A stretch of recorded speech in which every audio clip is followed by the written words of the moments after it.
ہر test میں فیل، ہر assignment میں zero.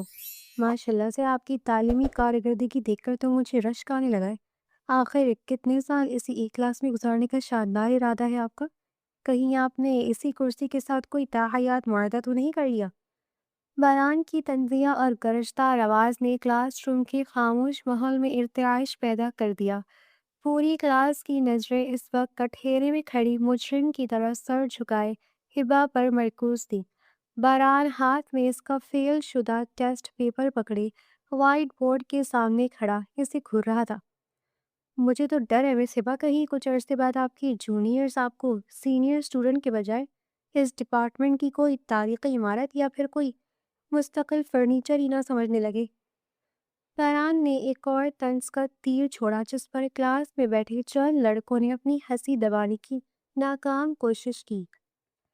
اگر آپ کا دماغ صرف آکسیجن ضائع کرنے کے لیے ہے تو کم از کم یونیورسٹی کی فیس تو ضائع نہ کریں۔ اگر پڑھائی کا اتنا ہی بوجھ لگتا ہے تو گھر بیٹھ کر کسی کا چولہا کیوں نہیں سنبھالتی؟ کم از کم وہاں روزانہ فیل تو نہیں ہوں گی۔ باران کے اس جملے پر کلاس میں ایک ہلکا سا قہقہا گونجا، لیکن ہبا کے لیے یہ کوئی مذاق نہیں تھا۔ اس نے اپنی نم اور سرخ آنکھوں سے دھیرے سے پلکیں اٹھا کر سامنے کھڑے اپنے پروفیسر اور در حقیقت اپنے مجازی خدا کو دیکھا۔ اس کا دل چاہا کہ وہ چیخ چیخ کر پوری کلاس کو بتا دے کہ وہ اسی ظالم انسان کا چولہا سنبھال رہی ہے۔ باران اس وقت ایک انتہائی شاندار 3 پیس سوٹ میں ملبوس، تر و تازہ اور پرکشش لگ رہا تھا، لیکن ہبا جانتی تھی کہ اس کی اس تر و تازگی کے پیچھے ہبا کی راتوں کی نیند اور دن کا سکون قربان ہوا تھا۔ سارا دن وہ گھر کے کاموں، اس کی فرمائشوں اور نخروں میں لگی رہتی، اور رات کو بھی یہ ظالم شخص اسے سونے کہاں دیتا تھا۔ کبھی اس کے سرہانے بیٹھ کر اس کے کپڑے استری کرنا، کبھی رات گئے اس کے لیے کافی اور کھانا بنانا، پھر ایک بیوی ہونے کی حیثیت سے اس کے وہ تمام حقوق پورے کرنا جن کے بعد ہبا کے جسم میں اتنی جان ہی نہیں بچتی تھی کہ وہ صبح اٹھ کر کتاب کا ایک صفحہ بھی کھول سکے۔ پچھلے کئی دنوں سے وہ شدید تھکاوٹ، کمر درد اور چکروں کا شکار تھی، لیکن باران کو تو جیسے اس کی کوئی پرواہ ہی نہیں تھی۔ اس کی نظر میں ہبا ایک مشین تھی جسے ہر وقت چلتے رہنا تھا۔ کیا دیکھ رہی ہیں آپ میری طرف اس طرح؟ کیا میرے چہرے پر آپ کے اس شاندار ٹیسٹ کے جوابات لکھے ہیں؟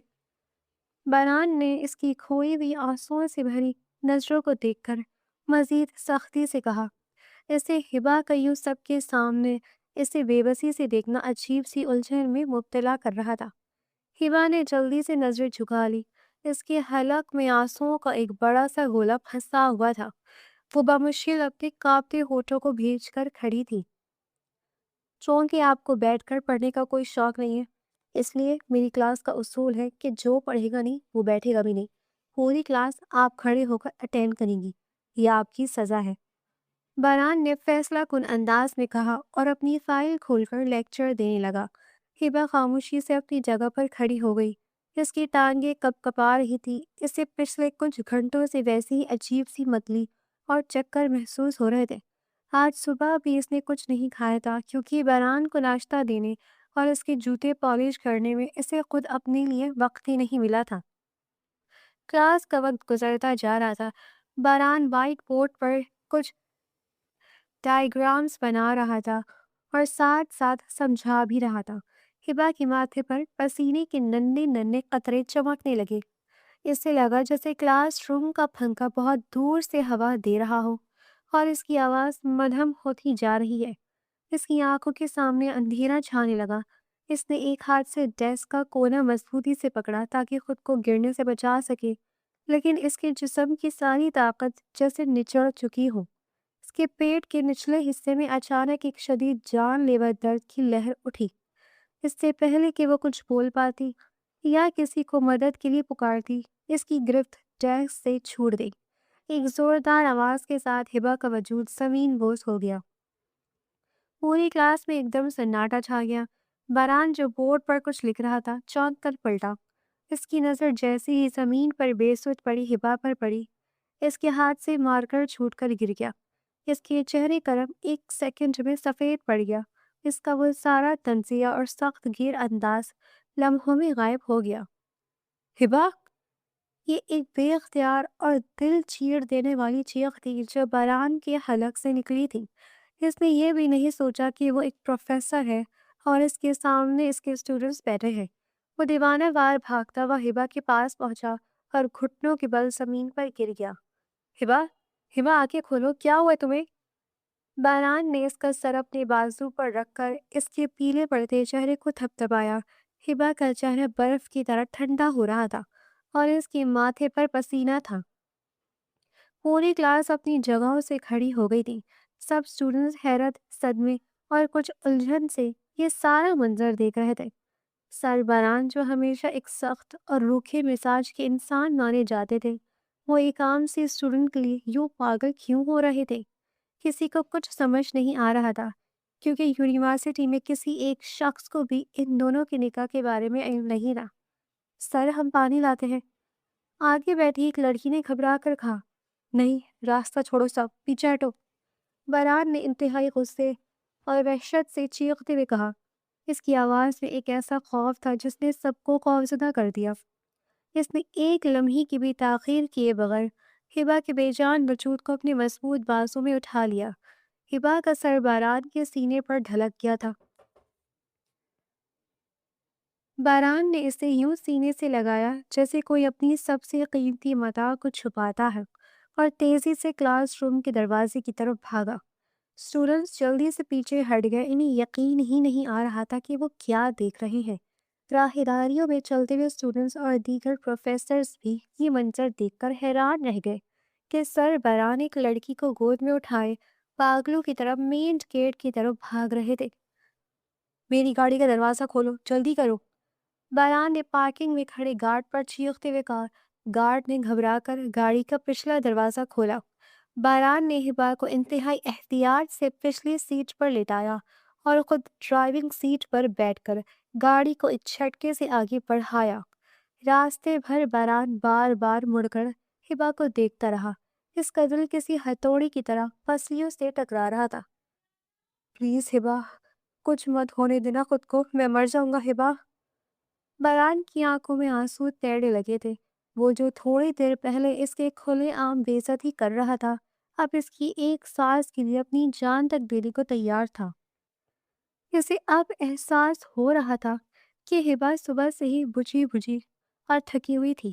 اس نے ناشتہ بھی نہیں کیا تھا اور وہ اسے مسلسل ڈانٹتا رہا تھا۔ ہسپتال پہنچتے ہی اس نے ایمرجنسی بریک لگائی اور بھاگ کر ہبا کو دوبارہ اٹھایا۔ ڈاکٹر، ایمرجنسی، کوئی اسٹریچر لائے جلدی، باران ہسپتال کے کوریڈور میں چیخ رہا تھا۔ عملہ فوراً حرکت میں آیا اور ہبا کو اسٹریچر پر لٹا کر ایمرجنسی روم کی طرف لے گیا۔ باران بھی ان کے ساتھ اندر جانے لگا تو ایک نرس نے اسے روک دیا۔ ایکسکیوز می سر، آپ اندر نہیں جا سکتے، آپ باہر انتظار کریں، وہ میری بیوی ہے، میں اسے چھوڑ کر کہیں نہیں جاؤں گا، باران نے غصے اور بے بسی سے کہا۔ سر پلیز ہمیں ہمارا کام کرنے دیں، ڈاکٹر اسے چیک کر رہے ہیں۔ نرس نے اسے زبردستی باہر روکا اور دروازہ بند کر دیا۔ باران ایمرجنسی روم کے باہر دیوار کے ساتھ لگ کر کھڑا ہو گیا۔ اس کی سانسیں پھولی ہوئی تھیں اور اس کا دماغ سن ہو رہا تھا۔ وہ بار بار اپنے بالوں میں ہاتھ پھیرتا اور کبھی شیشے سے اندر دیکھنے کی کوشش کرتا۔ وقت جیسے رک سا گیا تھا۔ اسے ہبا کے معصوم اور آنسوؤں سے بھرے چہرے کا خیال آ رہا تھا جب وہ کلاس میں کھڑی اسے دیکھ رہی تھی۔ یا اللہ، میری ہبا کو ٹھیک کر دے، میں بہت برا ہوں، میں نے اس کا خیال نہیں رکھا۔ باران کے لبوں پر مسلسل دعائیں تھیں۔ تقریباً آدھے گھنٹے کی طویل اور اذیتناک خاموشی کے بعد ایمرجنسی روم کا دروازہ کھلا اور ایک لیڈی ڈاکٹر باہر آئی۔ اس کے چہرے پر ایک عجیب سی سنجیدگی اور افسوس تھا۔ باران فوراً بھاگ کر اس کے پاس گیا۔ ڈاکٹر میری ہبا کیسی ہے؟ اسے ہوش آیا؟ وہ ٹھیک تو ہے نا؟ اس کی آواز کپ کپا رہی تھی۔ ڈاکٹر نے ایک گہری سانس لی اور باران کی آنکھوں میں دیکھتے ہوئے کہا، مسٹر باران، آپ کی وائف کی حالت اب خطرے سے باہر ہے، وہ سو رہی ہیں، لیکن کیا ڈاکٹر، بتائیے مجھے کیا ہوا ہے اسے؟ باران کی جان مٹھی میں آ گئی۔ دیکھیے مسٹر باران، میں آپ کو سیدھی بات بتاؤں گی، ہبا 2 ماہ کی حاملہ تھی۔ ڈاکٹر کے یہ الفاظ باران کی کانوں میں کسی بم کے دھماکے کی طرح گونجے۔ وہ حاملہ تھی؟ ہبا ماں بننے والی تھی؟ اور بران باپ بننے والا تھا، اسے تو اس بات کا علم تک نہیں تھا۔ ایک لمحے کے لیے خوشی کی ایک لہر اس کے اندر اٹھی، لیکن ڈاکٹر کے چہرے کی سنجیدگی دیکھ کر وہ لہر وہی دم توڑ دی تھی۔ ڈاکٹر، آپ نے ٹھیک کیوں کہا؟ میرا بچہ ٹھیک ہے نا؟ بران کے قدموں تلے سے زمین کھسکنے لگی۔ ڈاکٹر نے افسوس سے سر نفی میں ہلایا۔ آئی ایم سوری مسٹر بران، ہم ان کا بچہ نہیں بچا سکے۔ کیا؟ بران پیچھے کی طرف لڑکھڑایا، اس کا دل جیسے کسی نے مٹھی میں لے کر زور سے مسل دیا۔ نہیں، ایسا نہیں ہو سکتا، آپ جھوٹ بول رہی ہیں۔ مسٹر بران، پلیز خود کو سنبھالیں، ڈاکٹر نے ہمدردی سے کہا۔ ہبا کی رپورٹس اور ان کی فزیکل کنڈیشن دیکھ کر صاف پتہ چلتا ہے کہ وہ پچھلے کافی عرصے سے مسلسل شدید ذہنی ٹینشن اور بے آرامی کا شکار تھی۔ پریگننسی کے ابتدائی مہینوں میں عورت کو بہت زیادہ آرام اور سکون کی ضرورت ہوتی ہے، لیکن ان کی باڈی بری طرح ایکساسٹ ہو چکی تھی۔ کمزوری، نیند کی کمی اور پھر کوئی اچانک صدمہ یا سٹریس، ان سب چیزوں نے مل کر ان کی باڈی پر اتنا پریشر ڈالا کہ مس کیریج ہو گیا۔ ان کا جسم اس ننھی سی جان کا بوجھ نہیں اٹھا سکا۔ ڈاکٹر کے ایک ایک لفظ نے بران کی وجود کو چھلنی کر کے رکھ دیا۔ شدید ذہنی ٹینشن، مسلسل بے آرامی، نیند کی کمی، یہ سب کس نے دیا تھا اسے؟ یہ سب تو خود بران نے دیا تھا۔ وہ رات تک وہ اسے اپنے پاس جگائے رکھتا، دن میں اس سے گھر کے سارے کام کرواتا، پھر یونیورسٹی میں ایک سخت استاد بن کر اس پر پڑھائی کا دباؤ ڈالتا، اور آج تو اس نے حد ہی کر دی تھی۔ پوری کلاس کے سامنے اس کی بے عزتی کی اور ایک حاملہ تھکی ہاری اور بیمار لڑکی کو سزا کے طور پر پوری کلاس میں کھڑا کر دیا۔ بران کی ٹانگوں نے مزید اس کے جسم کا بوجھ اٹھانے سے انکار کر دیا۔ وہ وہیں کوریڈور کے فرش پر گھٹنوں کے بل گر پڑا۔ اس نے اپنے دونوں ہاتھوں سے اپنا چہرہ چھپا لیا اور ایک کربناک آہ اس کے لبوں سے نکلی۔ وہ ایک قاتل تھا۔ اس نے خود اپنے ہاتھوں سے اپنی انا، اپنی خودغرضی اور اپنی سختی سے اپنے ہی بچے کو مار دیا تھا۔ وہ اپنی ہبا کا گناہ گار تھا۔ اس کی آنکھوں کے سامنے ہبا کی وہ آنسوں سے بھری سرخ آنکھیں گھوم گئیں جو کلاس روم میں بے بسی سے اسے دیکھ رہی تھی، جیسے کہہ رہی ہو کہ مجھ پر رحم کھاؤ، میں تمہاری بیوی ہوں۔ لیکن اس نے رحم نہیں کھایا۔ میں نے یہ کیا کر دیا ہبا؟ بران ہسپتال کے اس ٹھنڈے فرش پر بیٹھا پھوٹ پھوٹ کر رو رہا تھا، لیکن اب اس کے رونے کا کوئی فائدہ نہیں تھا۔ جو نقصان ہو رہا تھا وہ ہو چکا تھا۔ ایک ننھی سی جان جو دنیا میں آنے سے پہلے ہی اپنے باپ کی سختی کی بھیڑ چڑھ گئی تھی، اب کبھی واپس نہیں آ سکتی تھی، اور بران جانتا تھا کہ ہبا اسے اس بات کے لیے شاید کبھی معاف نہیں کر پائے گی۔ ہبا کی عمر اس وقت بمشکل 3 برس تھی جب اس کے سر سے شفیق باپ کا سایہ ہمیشہ کے لیے اڑ گیا۔ شائستہ بیگم جو جوانی میں ہی بیوہ ہو گئی تھی، اپنی اس ننھی سی جان کو سینے سے لگائے دنیا کی بے رحم نگاہوں سے بچاتی اپنے مائکے یعنی اپنے بڑے بھائی فیضان ہمدانی کے گھر چلی آئی تھی۔ فیضان ہمدانی ایک نہایت نفیس اور شفیق انسان تھے۔ انہوں نے اپنی بیوہ بہن اور یتیم بھانجے کو کھلے دل اور پھیلی ہوئی باہوں کے ساتھ اپنے گھر میں خوش آمدید کہا تھا۔ شائستہ، تم میری بہن ہو، یہ گھر جتنا میرا ہے اتنا ہی تمہارا بھی ہے۔ آج کے بعد تم اور ہبا اسی گھر کے اوپر والے پورشن میں آرام سے رہو گی، اور خبردار جو کبھی خود کو یہاں اکیلا یا بے آسرا سمجھا۔ فیضان ہمدانی نے اپنی بہن کے سر پر ہاتھ رکھتے ہوئے کہا تھا۔ شائستہ بیگم نے روتے ہوئے بھائی کے گلے لگ کر اپنا دکھ ہلکا کیا تھا، اور یوں وہ دونوں ماں بیٹی ہمدانی ہاؤس کے اوپر والے حصے میں مقیم ہو گئے۔ فیضان ہمدانی کے 3 بیٹے تھے۔ سب سے بڑے وجدان، ان سے چھوٹے نعمان، اور سب سے چھوٹا اور لاڈلا باران ہمدانی۔ باران گھر کا سب سے چھوٹا بچہ ہونے کی وجہ سے حد سے زیادہ لاڈلا، کچھ حد تک ضدی اور کافی مغرور تھا۔ اس کی ہر خواہش حکم کا درجہ رکھتی تھی۔ وہ اکثر اپنی شائستہ پھپھو کے پاس اوپر والے پورشن میں پایا جاتا تھا۔ پھپھو، آج مجھے آپ کے ہاتھ کی بریانی کھانی ہے، مما تو بالکل پھیکی بناتی ہے، مجھے تو مزہ ہی نہیں آتا۔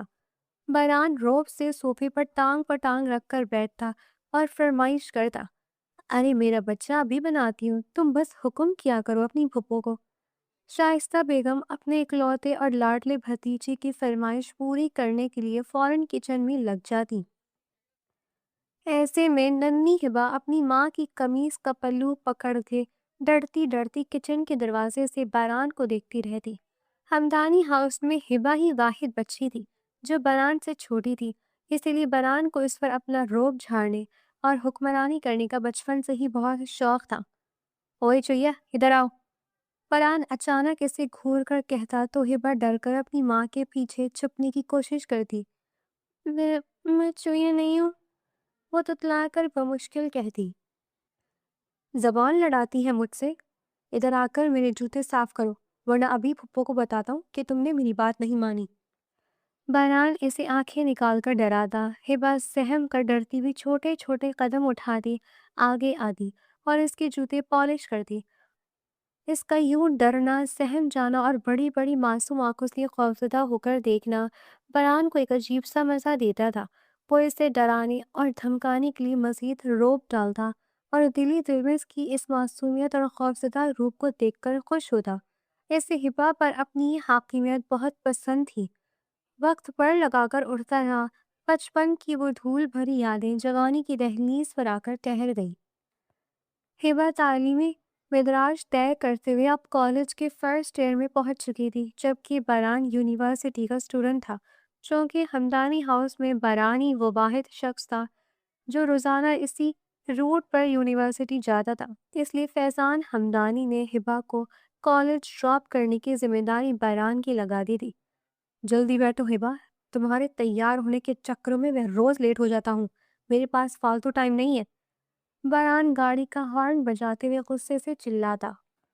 سوری باران بھائی، وہ بس مما کچھ بات کر رہی تھی۔ ہبا گھبرائی ہوئی دوپٹہ سنبھالتی کتابیں سینے سے لگائے گاڑی کے پچھلی سیٹ کا دروازہ کھولتی۔ پچھلی سیٹ پر کیوں بیٹھ رہی ہو؟ کیا میں تمہارا ڈرائیور ہوں؟ آگے آ کر بیٹھو، باران نے اسے ڈانٹا۔ ہبا سہم کر فوراً آگے والی سیٹ پر آ کر بیٹھ جاتی اور پورے راستے کھڑکی سے باہر دیکھتے ہوئے اپنی انگلیاں چٹکاتی رہی۔ باران ڈرائیونگ کرتے ہوئے کڑکیوں سے اس کا اترا ہوا گھبرایا ہوا چہرہ دیکھتا رہتا۔ وہ خود بھی نہیں جانتا تھا کہ کب کس لمحے ہبا کو ڈراتے ڈراتے اس پر روب جھاڑتے جھاڑتے وہ اسے دل و جان سے پسند کرنے لگا تھا۔ ہبا کی وہ خاموشی، اس کی معصومیت، اس کا ڈر کر باران کی ہر بات مان لینا، یہ سب باران کے دل میں ایک عجیب سی جگہ بنا چکا تھا۔ وہ اسے اپنی ملکیت سمجھنے لگا تھا، لیکن اس کا مسئلہ یہ تھا کہ وہ اپنی یہ پسندگی ظاہر نہیں کرنا چاہتا تھا۔ اس کی انا اسے ہبا کے سامنے جھکنے یا نرم پڑنے کی اجازت نہیں دیتی تھی، اسی لیے اس نے ایک دن نہایت خاموشی سے اپنے باپ فیضان ہمدانی سے بات کی۔ رات کا وقت تھا، فیضان ہمدانی اپنے اسٹڈی روم میں بیٹھے کتاب پڑھ رہے تھے جب باران اندر داخل ہوا۔ بابا، مجھے آپ سے ایک بہت ضروری بات کرنی ہے، باران نے سنجیدگی سے کہا۔ ہاں بیٹا آؤ بیٹھو، کیا بات ہے؟ یونیورسٹی کا کوئی مسئلہ ہے؟ فیضان ہمدانی نے اینک اتارتے ہوئے پوچھا۔ نہیں بابا، بات دراصل میری شادی کی ہے۔ میں چاہتا ہوں کہ آپ میری شادی ہبا سے طے کر دیں۔ میں اسے پسند کرتا ہوں اور اسے اپنی زندگی میں شامل کرنا چاہتا ہوں۔ باران نے سیدھے اور دو ٹوک الفاظ میں اپنی بات کہہ ڈالی۔ فیضان ہمدانی یہ سن کر بے حد خوش ہوئے۔ یہ تو بہت اچھی بات ہے باران، ہبا تو ہمارے اپنے گھر کی بچی ہے، میری بہن کی بیٹی ہے، اس سے بہتر رشتہ تو کوئی ہو ہی نہیں سکتا۔ میں کل ہی تمہاری ماما سے کہتا ہوں کہ وہ شائستہ سے بات کرے، لیکن بابا میری ایک شرط ہے، باران نے فوراً کہا۔ شرط؟ کیسی شرط؟ ہبا کو یا پھپھو کو یہ بات بالکل معلوم نہیں ہونی چاہیے کہ رشتہ میں نے خود مانگا ہے یا یہ میری پسند ہے۔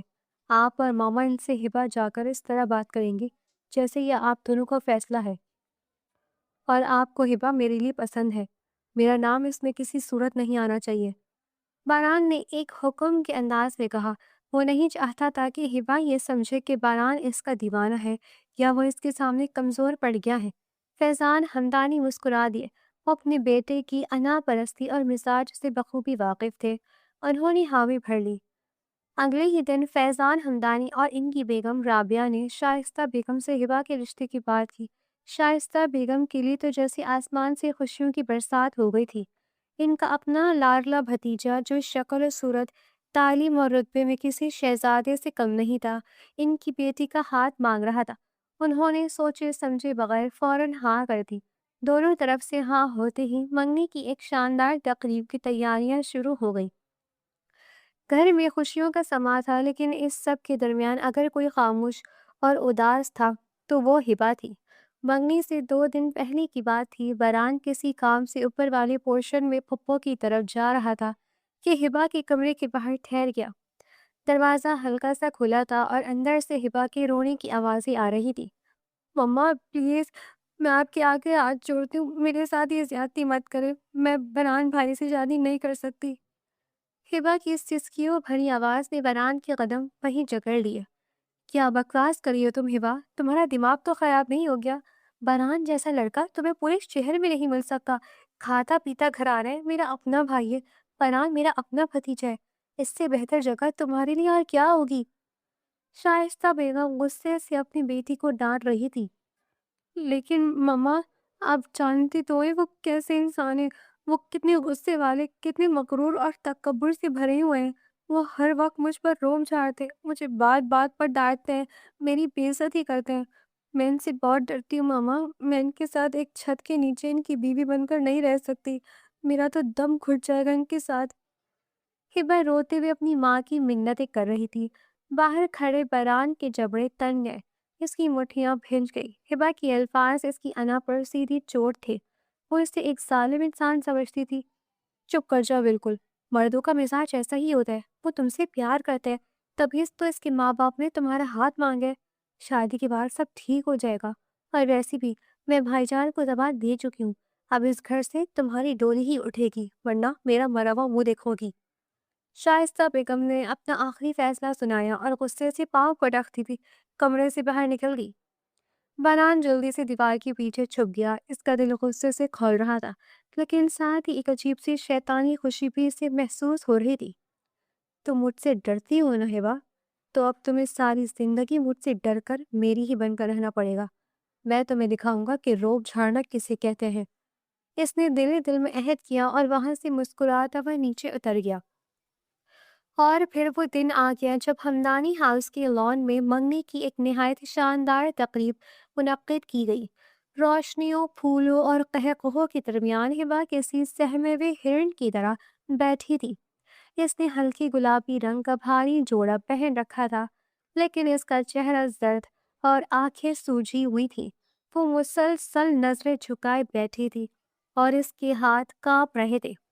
باران ایک سیاہ رنگ کے 3 پیس سوٹ میں ملبوس انتہائی پرکشش اور مغرور لگ رہا تھا۔ وہ پورے وقت ہبا کو ہی دیکھتا رہا۔ اسے ہبا کی یہ بے بسی، یہ ڈرا ہوا اور سہما ہوا روپ بہت مسحور کن لگ رہا تھا۔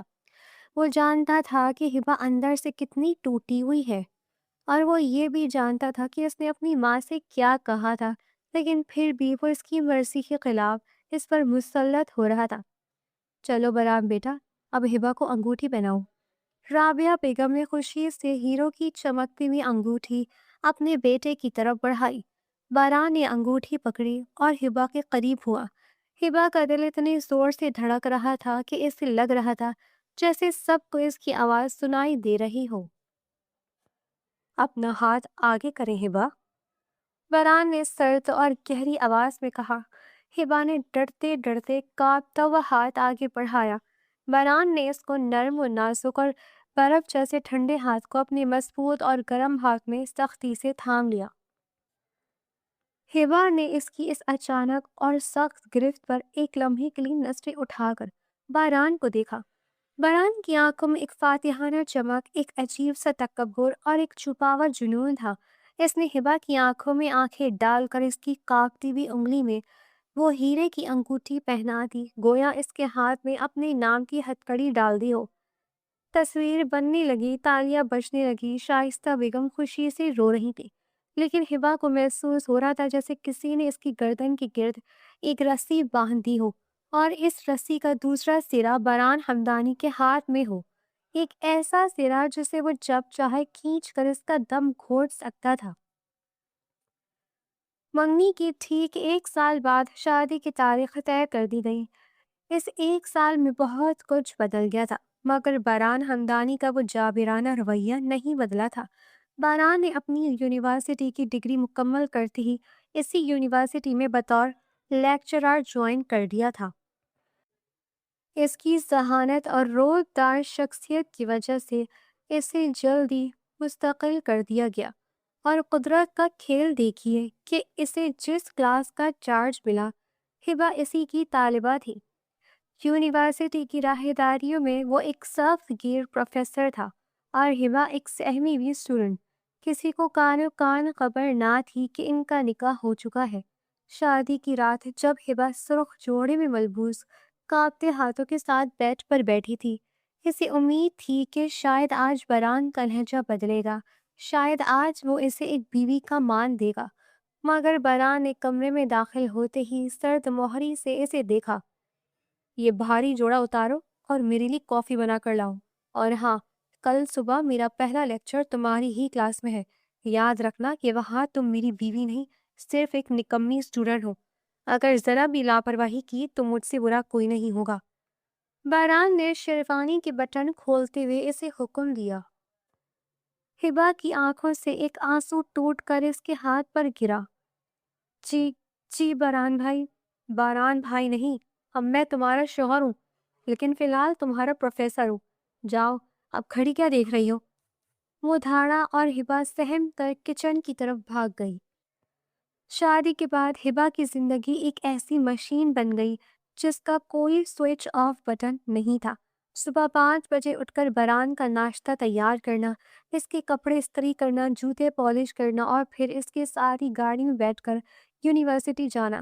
گاڑی میں بھی خاموشی کا راج ہوتا۔ آج تمہارا کوئز ہے، اگر نمبر کم آئے تو کلاس سے باہر نکال دوں گا، باران اسٹیئرنگ گھماتے ہوئے سرد آواز میں کہتا۔ باران، وہ رات کو آپ کی فائلز مکمل کرتے کرتے مجھے پڑھنے کا وقت نہیں ملا، میں بہت تھک گئی تھی۔ ہبا نے دبی آواز میں ہمت جتائی۔ باران نے گاڑی کو ایک زوردار جھٹکے سے روکا اور اس کی طرف مڑ کر غصے سے گھورا۔ تھک گئی تھی تو کیا میں یہاں عیاشی کر رہا ہوں؟ گھر کے کام تمہاری ذمہ داری ہے اور پڑھائی تمہارا فرض۔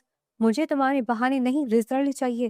اگر تم فیل ہوئی تو یاد رکھنا گھر میں تمہارا جینا حرام کر دوں گا۔ یونیورسٹی پہنچتے ہی ہبا کا امتحان شروع ہو جاتا۔ وہ جو کبھی ٹاپ کرتی تھی، اب نیند کی کمی اور ذہنی دباؤ کی وجہ سے کتابوں کے حرف اسے ناچتے ہوئے محسوس ہوتے۔ کلاس میں باران اسے سب کے سامنے نشانہ بناتا۔ مس ہبا، آپ کا امتحان کہاں ہے؟ کیا آپ یہاں سے ڈیسک کی پیمائش کرنے آتی ہیں؟ اس سوال کا جواب دے۔ وہ سب کے سامنے اسے کھڑا کر دیتا۔ ہبا کی زبان گنگ ہو جاتی، اس کی آنکھیں نم ہو جاتی، اور کلاس کے اسٹوڈنٹس اس پر ہنستے۔ گھر واپسی پر بھی اسے سکون نصیب نہ ہوتا۔ رات گئے تک وہ کچن پہ لگی رہتی۔ باران کے دوست آتے تو وہ ان کی خاطر تواضع کرتی۔ رات کو جب وہ کتاب کھول کر بیٹھتی، باران کمرے میں آ جاتا۔ ہبا، میرے سر میں درد ہے، ذرا مالش کرو، اور یہ لائٹ بند کرو، مجھے نیند آ رہی ہے۔ لیکن باران، میرا کل ٹیسٹ ہے، مجھے تھوڑا سا پڑھنے دے، وہ التجا کرتی۔ ٹیسٹ گیا بھاڑ میں، پہلے میرا سر دباؤ، پڑھنا ہے تو صبح جلدی اٹھ کر پڑھ لینا۔ وہ بے رحمی سے اسے کھینچ کر بیڈ کی طرف لے جاتا۔ دن گزرتے گئے اور ہبا کی صحت گرنے لگی۔ اسے اکثر چکر آتے، متلی محسوس ہوتی، لیکن وہ ڈر کے مارے باران کو کچھ نہ بتاتی۔ اسے کیا پتا تھا کہ اس کے وجود کے اندر ایک ننھی سی زندگی نے جنم لے لیا ہے۔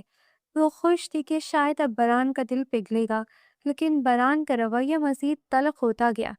آج کا دن سب سے بھاری تھا۔ ہبا کی طبیعت صبح سے ہی بہت خراب تھی، لیکن باران نے زبردستی اسے یونیورسٹی بھیجا۔ آج ٹیسٹ ہے، کوئی ڈرامہ نہیں چلے گا ہبا، چلو گاڑی میں بیٹھو۔ اس نے اسے بازو سے پکڑ کر گاڑی میں ڈالا۔ ہر ٹیسٹ میں آپ فیل ہیں، آخر کتنے سال اسی کلاس میں رہنے کا ارادہ ہے؟ باران کی گرجدار آواز نے ہبا کے دل کی دھڑکنیں تیز کر دی۔ ہبا نے نم آنکھوں سے اپنے اس مجازی خدا کو دیکھا جو رات بھر اسے سونے نہیں دیتا تھا، جو اسے ایک پل کا آرام نہیں لینے دیتا تھا۔ اس کا سر چکرا رہا تھا، پیٹ میں ایک عجیب سی ایندھن محسوس ہو رہی تھی۔ پوری کلاس آپ کھڑے ہو کر اٹینڈ کریں گی۔ باران کا یہ آخری حکم اس کے لیے موت کا پروانہ ثابت ہوا۔ وہ کھڑی رہی، روتی رہی، اور پھر وہ ہوا جس کا تصور بھی بران نے نہیں کیا تھا۔ ہبا بے ہوش ہو کر گری اور اس کے ساتھ ہی بران کی دنیا اجڑ گئی۔ بران ہسپتال کے کوریڈور میں سر پکڑے بیٹھا تھا۔ ڈاکٹر کے الفاظ اس کے کانوں میں ہتھوڑوں کی طرح لگ رہے تھے۔ مسلسل ذہنی ٹینشن، بے آرامی، ہم ان کا بچہ نہیں بچا سکے۔ بران نے اپنی بند مٹھیوں کو دیوار پر مارا، اس کے ہاتھوں سے خون رسنے لگا، لیکن اسے کوئی درد محسوس نہیں ہو رہا تھا۔ اصل درد تو اس کے اندر تھا، جو اسے اندر ہی اندر ختم کر رہا تھا۔ میں نے اسے مار دیا، میں نے اپنے ہی بچے کو مار دیا۔ وہ اسے سکتے میں بڑبڑایا۔ میں اسے پڑھنے نہیں دیتا تھا، میں اسے آرام نہیں کرنے دیتا تھا، میں نے اسے اس حال میں بھی سزا دی۔ اسی وقت ڈاکٹر باہر آئی۔ مسٹر بران، ہبا کو ہوش آ گیا ہے، وہ آپ سے ملنا چاہتی ہے، لیکن پلیز اسے مزید کوئی صدمہ نہ دیجیے گا، اس کا جسم اور دماغ بہت کمزور ہو چکا ہے۔ بران لڑکھڑاتے قدموں سے کمرے کی طرف بڑھا۔ جیسے ہی اس نے دروازہ کھولا، سامنے بیڈ پر ہبا لیٹی ہوئی تھی۔ اس کا چہرہ بالکل سفید کاغذ کی طرح بے رنگ تھا، آنکھیں دھنسی ہوئی تھیں اور وہ خالی خالی نظروں سے چھت کو دیکھ رہی تھی۔ بران اس کے قریب گیا اور اس کا ہاتھ تھامنا چاہا، لیکن ہبا نے دھیرے سے اپنا ہاتھ پیچھے کھینچ لیا۔ اس کی آنکھوں میں اب وہ پرانا ڈر نہیں تھا، بلکہ ایک گہری حقارت اور اداسی تھی۔ ہبا، مجھے معاف کر دو ہبا، میں گناہگار ہوں تمہارا۔ بران کلیجہ پھٹ گیا۔ ہبا نے بڑی مشکل سے اپنی نظریں گھما کر اسے دیکھا۔ اس کے سوکھے ہونٹوں سے ایک دبی ہوئی لرزتی ہوئی آواز نکلی۔ بران صاحب، آپ کی کلاس ختم ہو گئی کیا؟ کیا اب میں بیٹھ سکتی ہوں؟ اس کے ایک جملے نے بران کے سینے میں خنجر اتار دیا۔ وہ وہیں بیڈ کے پاس گھٹنوں کے بل گر گیا اور زار و قطار رونے لگا۔ نہیں ہبا، مجھے سزا دے دو، مجھے مار دو، لیکن ایسا مت کہو۔ ہمارا بچہ، ہمارا بچہ۔ ہبا نے ایک تلخ مسکراہٹ کے ساتھ اسے ٹوکا۔ وہ بچہ تو تبھی مر گیا تھا برہان صاحب، جب آپ نے اس کی ماں کو ایک انسان سمجھنا چھوڑ دیا تھا۔ وہ بچہ اس دنیا میں آ کر کیا کرتا؟ وہ بھی آپ سے ڈرتا، وہ بھی روز فیل ہوتا۔ اچھا ہوا وہ چلا گیا، اس جہنم سے بچ گیا، جہاں اس کا باپ ہی اس کا سب سے بڑا دشمن تھا۔ ہبا کی آواز میں ایک ایسی سردی تھی جس نے بران کی روح تک کو جما دیا۔ اسے احساس ہوا کہ اس نے صرف ایک بچہ نہیں کھویا، اس نے ہبا کے دل میں اپنے لیے موجود وہ آخری رمق بھی کھو دی ہے جو شاید کبھی اسے معاف کر پاتی۔ وہ جابر پروفیسر، وہ مغرور شوہر، وہ لاڈلا بھتیجا آج سب کچھ ہار چکا تھا۔ وہ اپنے ہی ہاتھوں سے تعمیر کیے گئے اس حجم کا تنہا قیدی بن گیا تھا۔ مجھے آرام کرنا ہے بران صاحب، میں آپ کے لیے کافی بھی نہیں بنا سکتی۔ ہبا نے آنکھیں بند کر لی اور بران کے پاس خاموشی کے سوا کچھ نہ بچا۔ ہسپتال سے واپسی کے بعد ہمدانی ہاؤس کی رونقیں جیسے کسی گہرے سوگ میں بدل گئی تھی۔ شائستہ بیگم، جو کبھی بران کے لاڈ اٹھاتی نہیں تھکتی تھی، اب اپنی بیٹی کی حالت دیکھ کر پتھر کی ہو گئی تھی۔ انہوں نے خاموشی سے ہبا کا سامان سمیٹا اور اسے اپنے ساتھ اوپر والے پورشن میں لے آئی۔ وہ گھر جو کبھی قہقہوں اور بران کی فرمائشوں سے گونجتا تھا، اب وہاں ایک ایسی خاموشی مسلط تھی جو بولنے والوں کا دم گھوٹ رہی تھی۔ ہبا کا جسمانی زخم تو بھر رہا تھا، لیکن اس کی روح پر جو گھاؤ لگے تھے، ان سے خون رسنا ابھی بند نہیں ہوا تھا۔ وہ سارا دن کھڑکی کے پاس بیٹھی خالی نظروں سے باہر دیکھتی رہتی ہے، نہ کوئی شکایت، نہ کوئی آنسو۔ اس کی خاموشی اس کے بین سے زیادہ خوفناک تھی۔ دوسری طرف نیچے والے پورشن میں بران ہمدانی کا حال کسی زندہ لاش سے کم نہ تھا۔ وہ اس دن سے اپنے کمرے میں بند تھا، کمرے کی روشنیاں بجھی رہتی تھی اور وہ اندھیرے میں فرش پر بیٹھا اپنی مٹھیاں بھیج کر خود کو سزا دیتا رہتا۔ اس کا وہ غرور، وہ تکبر، وہ پروفیسر والا روپ، سب اس ننھی سی جان کے ساتھ ہی دفن ہو گئے تھے جسے وہ دیکھ بھی نہ سکا تھا۔ کئی بار اس نے ہمت جتائی اور اوپر جا کر ہبا کے پاس گیا۔ ایک شام جب سورج ڈھل رہا تھا اور کمرے میں نارنجی روشنی پھیلی ہوئی تھی، بران دبے قدموں ہبا کے کمرے میں داخل ہوا۔ ہبا بیڈ پر نیم دراز تھی، ہاتھ میں کوئی کتاب تھی، لیکن اس کی نظریں ساکت تھی۔ ہبا، بران کی آواز اتنی مدھم تھی کہ شاید وہ خود بھی بمشکل سن سکا ہو۔ ہبا نے پلکیں جھپکائی اور دھیرے سے سر گھما کر اسے دیکھا۔ اس کی آنکھوں میں اب وہ پرانا خوف نہیں تھا جس سے بران کو کبھی لذت ملتی تھی، وہاں اب صرف ایک بنجر پن تھا۔ ہبا، میں تمہارے لیے سوپ لایا ہوں، پھپھو کہہ رہی تھی تم نے دوپہر سے کچھ نہیں کھایا۔ باران نے لرزتے ہاتھوں سے ٹرے سائڈ ٹیبل پر رکھی۔ ہبا خاموش رہی، اس نے نہ سوپ کو دیکھا نہ باران کو۔ ہبا پلیز مجھ سے بات کرو، مجھے گالیاں دو، مجھ پر چلاؤ، مجھے مارو، لیکن یہ خاموشی، یہ مجھے پاگل کر دے گی۔ میں جانتا ہوں میں نے تمہاری زندگی جہنم بنا دی تھی، میں نے تمہیں وہ سکون نہیں دیا جس کی تم حقدار تھی، لیکن خدا کے لیے ہبا ایک بار مجھے معاف کر دو۔ باران اس کے قدموں میں بیٹھ گیا، اس کے لہجے میں ایسی التجا تھی جو اس سے پہلے کبھی کسی نے نہیں سنی تھی۔ ہبا نے کروٹ بدلی اور آنکھیں بند کر لی۔ مجھے نیند آ رہی ہے باران صاحب، آپ جا سکتے ہیں۔ اس کی آواز میں ایسی سرد مہری تھی کہ باران کو محسوس ہوا جیسے کسی نے اسے برفیلے پانی میں دھکیل دیا ہو۔ ہبا، تم مجھے باران صاحب کیوں کہہ رہی ہو؟ میں تمہارا شوہر ہوں۔ شوہر؟ ہبا نے اچانک آنکھیں کھولی اور اٹھ کر بیٹھ گئی۔ اس کی آنکھوں میں اب وہ سرکش اور بغاوت تھی جس کا سامنا کرنے کی باران میں ہمت نہیں تھی۔ شوہر وہ ہوتا ہے جو صاحبان بنے، جو بوجھ بانٹے، جو دکھ میں مرہم رکھے۔ آپ نے تو مجھے تماشا بنا دیا باران صاحب، آپ نے میری پڑھائی کو میری سزا بنا دیا، میرے گھر کو میرے لیے قید خانہ بنا دیا، اور میرے بچے کو۔ اس کا گلا روند گیا لیکن اس نے آنسو نہیں بہنے دیے۔ میرے بچے کو آپ نے اپنے روب کی بھیڑ چڑھا دیا، اب کس حق سے آپ میرے سامنے بیٹھے معافی مانگ رہے ہیں؟ باران نے نظر جھکا لی۔ میں میں بدلنا چاہتا ہوں ہبا، میں سب ٹھیک کر دوں گا، میں تمہیں وہ ساری خوشیاں دوں گا۔ خوشیاں؟ ہبا نے ایک تلخ قہقہہ لگایا۔ آپ کو پتہ ہے باران صاحب، میں آپ سے ڈرتی تھی، سہمی رہتی تھی، کیونکہ میں آپ کا لحاظ کرتی تھی، آپ کی عزت کرتی تھی، لیکن جس دن اس کلاس روم میں میں زمین پر گری تھی، میرا وہ ڈر بھی وہیں مر گیا تھا۔ اب میرے پاس کھونے کو کچھ نہیں ہے، اس لیے اب مجھے آپ سے ڈر نہیں لگتا۔ وہ بستر سے اٹھی اور الماری سے اپنی چادر نکال کر اوڑھ لی۔ کہاں جا رہی ہو تم؟ باران نے گھبرا کر پوچھا۔ چھت پر، مجھے یہاں دم گھٹتا محسوس ہو رہا ہے۔ وہ اسے ایک نظر دیکھے بغیر کمرے سے باہر نکل گئی۔ باران وہیں ساکت بیٹھا رہ گیا۔ اسے محسوس ہوا کہ وہ ہبا جو کبھی اس کے ایک اشارے پر کانپنے لگتی تھی، اب اس کی پہنچ سے بہت دور نکل چکی ہے۔ وہ جتنا اس کے قریب جانے کی کوشش کر رہا تھا، وہ اتنی ہی باغی ہوتی جا رہی تھی۔ کچھ دن بعد یونیورسٹی دوبارہ شروع ہوئی۔ باران نے سوچا تھا کہ شاید ہبا اب یونیورسٹی نہیں آئے گی، لیکن وہ حیران رہ گیا جب اس نے ہبا کو گیٹ سے اندر داخل ہوتے دیکھا۔ لیکن وہ ہبا نہیں تھی جو سر جھکائے چلتی تھی۔ اس نے دوپٹہ مضبوطی سے اوڑھا ہوا تھا، سر اونچا تھا اور قدموں میں ایک ایسا استحکام تھا جو پہلے کبھی نہیں تھا۔ کلاس میں جب باران داخل ہوا، اس کی نظریں بے اختیار ہبا کی طرف اٹھیں۔ ہبا اپنی سیٹ پر بیٹھی تھی، لیکن اس بار اس کی نظریں اپنی کتاب پر جمی ہوئی تھیں۔ جب باران نے لیکچر شروع کیا تو اس کا لہجہ وہ پرانا سخت گیر نہیں رہا تھا، وہ بہت دھیمی اور نرم آواز میں سمجھا رہا تھا، بار بار ہبا کی طرف دیکھتا کہ شاید وہ اسے ایک بار دیکھ لے، لیکن ہبا نے ایک بار بھی سر نہیں اٹھایا۔ لیکچر کے آخر میں باران نے ہمت کر کے کہا، مس ہبا، ذرا آفس میں آئیے گا، آپ کے پچھلے ٹیسٹ کے حوالے سے بات کرنی ہے۔ ہبا خاموشی سے اٹھی اور اس کے پیچھے آفس کی طرف چل دی۔ آفس کا دروازہ بند ہوتے ہی باران مڑا۔ ہبا، تم یہاں کیوں آئی ہو؟ ڈاکٹر نے تمہیں آرام کا کہا تھا۔ ہبا نے براہ راست اس کی آنکھوں میں آنکھیں ڈال کر دیکھا۔ یہ وہ بغاوت تھی جس نے باران کے دل کو لرزا دیا۔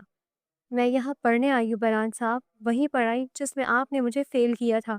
اب میں آپ کو یہ موقع نہیں دوں گی کہ آپ میری تعلیمی کارکردگی پر طنز کر سکیں۔ میں اپنی ڈگری مکمل کروں گی اور اپنے بلبوتے پر اس گھر سے نکلوں گی۔ ہبا، تم یہ کیا کہہ رہی ہو؟ گھر سے نکلنے کا کیا مطلب؟ باران کا رنگ فق ہو گیا۔ مطلب بہت واضح، آپ نے مجھے کبھی اپنی بیوی نہیں سمجھا، صرف ایک کٹ پتلی سمجھا جس کی ڈور آپ کے ہاتھ میں تھی۔ اب میں وہ ڈور کاٹ چکی ہوں۔ ہبا مڑی اور دروازہ کھول کر باہر نکل گئی، باران کو ایک ایسے پچھتاوے کے سمندر میں چھوڑ کر جس کی کوئی حد نہیں تھی۔ اسے اب اندازہ ہو رہا تھا کہ جب ایک صابر اور سہمی ہوئی لڑکی باغی ہوتی ہے تو وہ دنیا کے کسی بھی ظالم کے قابو میں نہیں آتی۔ اس نے اپنی جنت اپنے ہی ہاتھوں سے اجاڑ دی تھی اور اب وہ اس ویرانے میں بالکل تنہا تھا۔ وقت کسی کے لیے نہیں ٹھہرتا، لیکن کبھی کبھی وقت کے گزرنے کے ساتھ زخم بھرنے کے بجائے اور گہرے ہو جاتے ہیں۔ ہبا اور بران کی زندگی میں 1 سال کا طویل عرصہ بیت چکا تھا۔ اس 1 سال میں ہمدانی ہاؤس کی دیواروں نے بہت کچھ دیکھا تھا۔ بران کا غرور خاک میں ملتے دیکھا، ہبا کی خاموش سرکشی کو ایک مضبوط ڈھال بنتے دیکھا، اور ایک ہنستے بھستے گھر کو مصلحتوں کی چادر اوڑھے دیکھا۔ آج ہبا کی ڈگری مکمل ہو گئی تھی۔ کانوکیشن کی تقریب سے واپسی پر وہ اپنے کمرے میں بیٹھی اپنی ڈگری کو دیکھ رہی تھی۔ یہ وہی کاغذ کا ٹکڑا تھا جس کے لیے اس نے اپنی زندگی کی سب سے بڑی قیمت چکائی تھی۔ اس کی آنکھوں میں آنسو نہیں تھے، بلکہ ایک عجیب سا سکون تھا، جیسے اس نے خود کو کسی بڑے بوجھ سے آزاد کر لیا ہو۔ دروازے پر دستک ہوئی اور بران اندر داخل ہوا۔ اس 1 سال نے بران کو بالکل بدل کر رکھ دیا تھا۔ اس کے چہرے کی وہ مخصوص چمک اور آنکھوں کا تکبر اب پچھتاوے کے گرد تلے دب چکا تھا۔ وہ اب ایک ہارا ہوا انسان لگتا تھا۔ ہبا، مبارک ہو، تم نے کر دکھایا، بران نے جوش بھری آواز میں کہا۔ اس کے ہاتھ میں پھولوں کا ایک خوبصورت گلدستہ تھا جو وہ بڑی امید سے لے کر آیا تھا۔ ہبا نے نظریں اٹھا کر اسے دیکھا، لیکن اس کی نظروں میں نہ تو کوئی جوش تھا اور نہ ہی کوئی نفرت، صرف ایک سپاٹ پن تھا۔ شکریہ بران صاحب۔ بران نے ایک گہری سانس لی اور اس کے قریب صوفے پر بیٹھ گیا۔ ہبا، آج 1 سال ہو گیا۔ اس دوران میں نے ہر پل، ہر لمحہ خود کو کوسا ہے۔ گھر میں کوئی مجھ سے ڈھنگ سے بات نہیں کرتا۔ بابا کی نظروں میں اب وہ فخر نہیں رہا۔ ماما مجھے دیکھ کر ٹھنڈی آہ بھرتی ہیں۔ سب جانتے ہیں کہ میں نے تمہارے ساتھ کیا کیا، اور سب سے بڑھ کر میں خود جانتا ہوں کہ میں نے اپنی جنت اپنے ہاتھوں سے اجاڑی ہے۔ ہبا خاموشی سے اسے سنتی رہی۔ ہبا، میں تم سے ایک بار پھر معافی مانگتا ہوں۔ بران کی آواز بھر آئی۔ میں جانتا ہوں کہ میں نے جو کیا اس کی کوئی تلافی نہیں ہو سکتی۔ میں نے تمہاری پڑھائی کو وبال بنا دیا، تمہیں ذہنی اذیت دی، اور ہمارا بچہ۔ اس کا گلا روند گیا۔ مجھے معاف کر دو ہبا، میں تمہارے قدموں میں سر رکھنے کو تیار ہوں۔ بس ایک بار کہہ دو کہ تم نے مجھے معاف کر دیا۔ ہبا نے ڈگری میز پر رکھی اور بران کے سامنے آ کھڑی ہوئی۔ اس کے لہجے میں اب وہ پرانی لرزش نہیں تھی۔ بران صاحب، معافی مانگنا بہت آسان ہے، لیکن معاف کرنا اتنا ہی مشکل۔ آپ کو لگتا ہے کہ 1 سال میں سب کچھ ٹھیک ہو جائے گا؟ اس نے سکون سے پوچھا۔ میں کوشش کر رہا ہوں ہبا، میں بدل گیا ہوں، بران نے بے بسی سے کہا۔ انسان بدل جاتا ہے لیکن یادیں نہیں بدلتی۔ ہبا کی آواز میں ایک گہری کسک تھی۔ جب بھی میں اکیلی ہوتی ہوں مجھے وہی کلاس روم یاد آتا ہے، مجھے آپ کا وہ طنزیہ لہجہ یاد آتا ہے، مجھے وہ درد یاد آتا ہے جو میں نے اکیلے سہا تھا۔ میرے زخم ابھی مندمل نہیں ہوئے بران صاحب، وہ ابھی تک کچے ہیں۔ بران نے لرزتے ہاتھوں سے گلدستہ میز پر رکھ دیا۔ کیا کبھی کوئی امید نہیں ہے؟ کیا میں اپنی بقیہ زندگی اس بوجھ کے ساتھ گزاروں گا؟ ہبا نے ایک لمبا سانس لیا۔ میں ابھی خود کو اس بات کی اہل نہیں پاتی کہ آپ کو معاف کر سکوں۔ معافی دل سے دی جاتی ہے، اور میرا دل ابھی تک زخمی ہے۔ شاید کبھی وقت گزرنے کے ساتھ میں آپ کو معاف کر دوں۔ شاید کسی موڑ پر مجھے لگے کہ آپ بوجھ ہلکا ہو گیا ہے، لیکن اب نہیں۔ ابھی میں آپ کے ساتھ اس رشتے کو اس طرح نہیں جی سکتی جیسے کچھ ہوا ہی نہ ہو۔ بران کی آنکھوں سے ایک آنسو نکل کر اس کے گال پر پھسل گیا۔ اس نے ہبا کے چہرے کو دیکھا جہاں اب ایک ایسی مضبوطی تھی جسے وہ توڑ نہیں سکتا تھا۔ ٹھیک ہے ہبا، بران نے اٹھتے ہوئے کہا۔ اس کی آواز میں ایک نئی طرح کا عزم تھا۔ اگر تمہیں وقت چاہیے تو میں تمہیں وقت دوں گا، میں انتظار کروں گا، چاہے 1 سال لگے یا 10 سال، میں تب تک تمہارا انتظار کروں گا جب تک تمہارا دل مجھے صاف کرنے کے لیے تیار نہ ہو جائے۔ مجھے امید ہے کہ ایک دن تم میری زندگی میں، میرے گھر میں ایک بیوی کی حیثیت سے واپس ضرور آؤ گی۔ ہبا نے کوئی جواب نہیں دیا، بس خاموشی سے کھڑکی کی طرف مڑ گئی۔ بران کمرے سے باہر نکل گیا، لیکن اس بار اس کے قدموں میں وہ پہلی والی شکست خوردگی نہیں تھی، بلکہ ایک امید تھی۔ وہ جانتا تھا کہ اس نے جو کھویا ہے اسے پانے کے لیے اسے بہت لمبا سفر طے کرنا پڑے گا، اور وہ اس سفر کے لیے تیار تھا۔ اوپر والے پورشن کی سیڑھیاں اترتے ہوئے اس نے شائستہ بیگم کو دیکھا جو اسے خاموشی سے دیکھ رہی تھی۔ ان کی آنکھوں میں بھی اپنے بھائی کے بیٹے کے لیے دکھ تھا، لیکن وہ اپنی بیٹی کے فیصلے میں اس کے ساتھ کھڑی تھی۔ بیان نے سر جھکا کر انہیں سلام کیا اور نیچے اتر گیا۔ رات کی خاموشی میں ہبا نے کھڑکی سے آسمان کی طرف دیکھا۔ وہ آزاد تھی، وہ کامیاب تھی، لیکن اس کی کامیابی کی قیمت بہت بڑی تھی۔ اسے نہیں پتا تھا کہ وہ بیان کو کبھی معاف کر پائے گی یا نہیں، لیکن اسے یہ ضرور پتا تھا کہ اب وہ کبھی کسی کے سامنے سر نہیں جھکائے گی۔ اس کی سرکشی اب اس کی شخصیت کا حصہ بن چکی تھی، اور یہی اس کی سب سے بڑی فتح تھی۔ اس کہانی کا مورل یہ ہے کہ رشتے محبت، احترام اور احساس کے بغیر صرف ایک بوجھ بن جاتے ہیں، اور جب انسان اپنے غرور، اختیار اور انا میں اندھا ہو جائے تو وہ ان لوگوں کو بھی کھو دیتا ہے جو کہ سب سے بڑی طاقت ہوتے ہیں۔ بیان کا کردار ایک ایسے مرد کی عکاسی کرتا ہے جو محبت کو ملکیت سمجھ بیٹھا، جس کی انا نے اسے ظالم بنا دیا، اور آخر کار وہ اپنے ہی ہاتھوں اپنی خوشی، اپنے بچے اور اپنی بیوی کا اعتماد کھو بیٹھا۔ جبکہ ہبا کا کردار صبر، مظلومیت سے لے کر خودداری اور مضبوطی تک کا ایک خوبصورت مگر دردناک سفر ہے، جو یہ سکھاتا ہے کہ خاموشی ہمیشہ کمزوری نہیں ہوتی، بلکہ وقت آنے پر یہی خاموشی سب سے بڑی بغاوت بن جاتی ہے۔ کہانی میں جہاں بیان کی غلطیوں پر سخت تنقید بنتی ہے کہ اس نے ایک بیوی کو انسان سمجھنے کے بجائے ذمہ داری اور حق کے نام پر اس پر ظلم کیا، وہیں آخر میں اس کی پچھتاہٹ یہ ظاہر کرتی ہے کہ انسان بدل تو سکتا ہے، مگر ہر نقصان کو تلافی ممکن نہیں ہوتی۔ جبکہ تحریر کی سب سے بڑی خوبی اس کے جذبات کی شدت، حقیقت کے قریب منظر نگاری اور قاری کے دل کو جھنجھوڑ دینے والا انجام ہے۔ اس پوری کہانی کا پیغام یہی ہے کہ محبت کبھی جبر سے نہیں جی جا سکتی۔ عورت کو کمزور سمجھ کر اس پر حکم چلانا مردان کی نہیں بلکہ ظلم ہے، اور اگر وقت پر احساس نہ ہو تو معافی بھی ہر زخم کا علاج نہیں بن پاتی۔ اس لیے رشتوں میں نرمی، عزت اور خیال رکھنا ہی اصل کامیابی ہے، کیونکہ کچھ غلطیاں انسان کو زندگی بھر کا پچھتاوا دے جاتی ہیں۔ اور آپ کو یہ کہانی کیسی لگی؟